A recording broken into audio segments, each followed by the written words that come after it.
नमस्कार मंडळी. तर कशा आहात तुम्ही सगळे? मजेत ना? तर पहा, संध्याकाळचे 7:30 वाजले आहेत आणि जस्ट ऑफिसमधून घरी आली आहे. पाहू शकता प्रचंड गरमी चालू झाली आहे.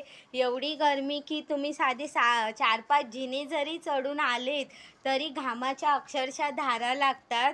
तर असा हा प्रचंड उन्हाळा आणि सूर्य जसा काय आग ओकतोय असंच चाललेलं आहे. तर कशा आहात तुम्ही? कसं चाललंय तुमच्या सगळ्यांचं? नक्कीच सगळे मजेत असणार, पण उन्हाळ्यात तुम्ही सगळ्यांनी आपली काळजी घ्या. तर मंडळी, आज येताना आणले आहेत हे क्ले. मुलगा 2 दिवस सतत माझ्याकडे डिमांड करत होता, "मम्मा क्ले घेऊन ये."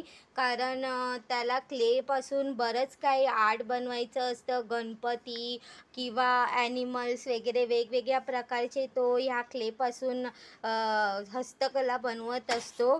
तर असं सुट्ट्या असल्या की मुलांच्या अशा काही डिमांड असतात घरामध्ये बसून. आणि त्याचबरोबर त्याला आणलं आहे छोटे-छोटे गमचे पॅकेट आणण्यापेक्षा मी एकदमच असं होलसेलवाल्याकडनं एकदमच असा गम घ्यायला गेलं. बाटली तर आपल्याला ₹10 एक बाटली भेटते. तर पहा मंडळी, 10 बाटल्या भेटल्या आहेत मला ₹60.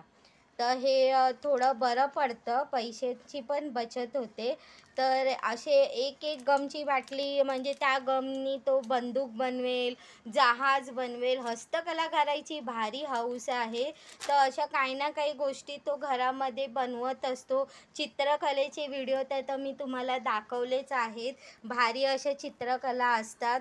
तर असा हा त्याचा सेक्शन आहे. पहा पसारा इथे पाहू शकता तुम्ही, सगळं ॲनिमल्स वगैरे पडलेले असतात. तर मुलांना सुट्ट्यांमध्ये बरंच काही ॲक्टिव्हिटी करायची असते. तर अशा प्रकारे त्याला आज आणून दिले आहेत.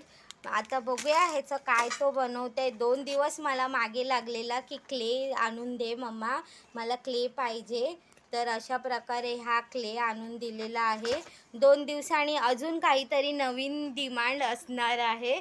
तर मंडळी, ब्लॉग आवडला तर नक्कीच लाईक करा आणि हो, सगळ्यांनी उन्हाळ्याची भरपूर काळजी घ्या. शक्यतो दुपारच्या टायमाला घराच्या बाहेर निघू नका. पण आमच्यासारख्या वर्किंग लेडीजला तर घराच्या बाहेर निघणं भागच आहे, त्याला पर्याय नाही. तर सगळ्या माता भगिनींना मी एकच सांगेन की आपली तब्येतीची काळजी घ्या.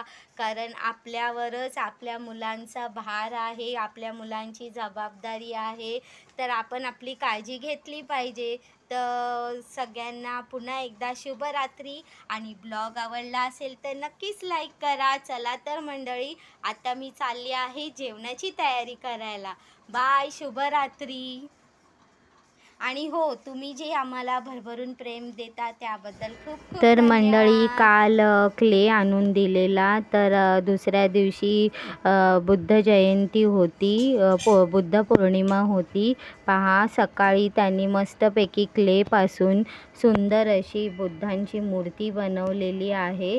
तिथे चहा पित आहे. तर संध्याकाळीच त्यांनी ते पॅकेट फोडून सुंदर अशी बुद्धांची क्लेपासून मूर्ती बनवली आहे. तर असं काही ना काही त्याचं आर्ट चालू असतं. तर इथे चहा चालला आहे. तुम्हाला आवडलं तर नक्कीच कमेंट करून सांगा तुम्हाला कशी वाटली ही बुद्धांची मूर्ती. त्यानंतर चित्रकला सुरू झाली.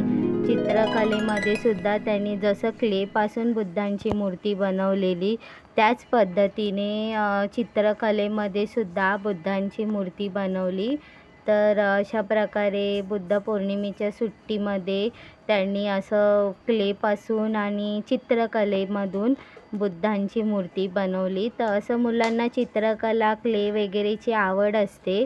तर आपण त्यांच्या अशा आवडींना प्रोत्साहन दिलं पाहिजे. तर तुम्हाला हा ब्लॉग कसा वाटला आणि त्यांनी बनवलेले चित्र तुम्हाला आवडले असतील तर लाईक आणि कमेंट करा. बाय.